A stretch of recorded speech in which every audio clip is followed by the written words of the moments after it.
রাব্বুল আলামিন কোরআনের মধ্যে বলে দিয়েছেন ওয়াহনান আলা ওয়াহনিন। এই পৃথিবীর মধ্যে কষ্টের পর কষ্ট যারা স্বীকার করে গো, তিনি হলো তোমার আমার মা। এই জন্য ছোটবেলায় সন্তান পেটে নিয়ে কষ্ট করে, ভূমিষ্ঠ করার সময় প্রেগন্যান্সি ব্যথায় কষ্ট করে, ভূমিষ্ঠের সময় সন্তান মা কষ্ট পায়, তিলে তিলে বড় করে কষ্ট পায়, নিজে না খাইয়া জিনিসগুলো বেচে সন্তানরে মানুষের মতো মানুষ করে। আর ওই মা যখন বৃদ্ধা হয়ে যায়, সন্তানের দিকে তাকিয়ে থাকে, কিন্তু সন্তান মাকে খুলে দেখে না। এই জবাব তোমাকে আল্লাহর দরবারে দেওয়া লাগবে। এই জন্য আমি প্রায় মা পেলে বলি, মা তুমি আমার আগে যেও না গো মরে।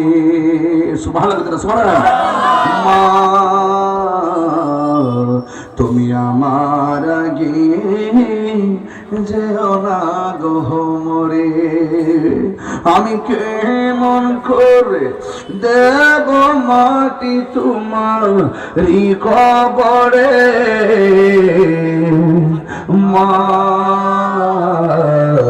তুমি আমার আগে যেও না গো মরে।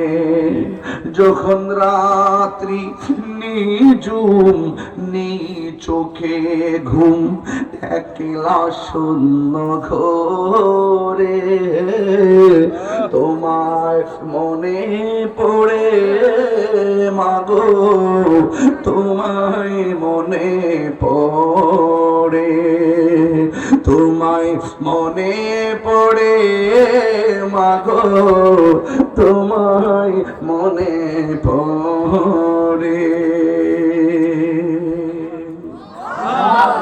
খবরদার